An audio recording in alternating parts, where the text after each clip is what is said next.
بسم اللہ الرحمن الرحیم۔ السلام علیکم ویورز، آپ سب کیسے ہیں؟ آج ہم ایک کہانی چراغ تلے اندھیرا کریں گے۔ یہ اصل میں ایک محاورہ ہے جس سے ایک کہانی بنی ہے۔ پرانے زمانے میں گھروں میں رات کو چراغ جلائے جاتے تھے۔ چراغ کے نیچے اندھیرا ہوتا ہے جبکہ وہ سارے گھر کو روشن کرتا ہے۔ اسی مناسبت سے اگر کسی شخص سے ساری دنیا کو فیض پہنچے لیکن اس کے قریب کے لوگ محروم رہیں تو یہ کہاوت بولی جاتی ہے۔ اس سے متعلق ایک حکایت بیان کی جاتی ہے۔ ایک سوداگر سفر کرتا ہوا ایک بادشاہ کے قلعہ کے پاس پہنچا تو رات ہو چکی تھی اور قلعہ کا دروازہ بند کیا جا چکا تھا۔ اس نے قلعہ کی دیوار کے سایہ میں رات گزارنے کا ارادہ کیا۔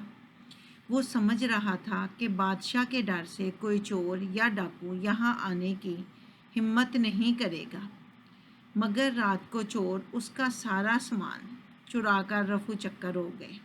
صبح سوداگر اٹھا تو اپنی بدحالی کی فریاد لے کر بادشاہ کے سامنے گیا۔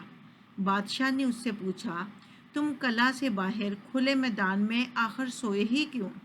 اس نے عرض کیا، بادشاہ سلامت، مجھ کو اطمینان تھا کہ آپ کا اقبال میری حفاظت کرے گا اور کسی میں مجھ کو لوٹنے کی ہمت نہ ہوگی، لیکن مجھے خبر نہیں تھی کہ چراغ تلے اندھیرا ہے۔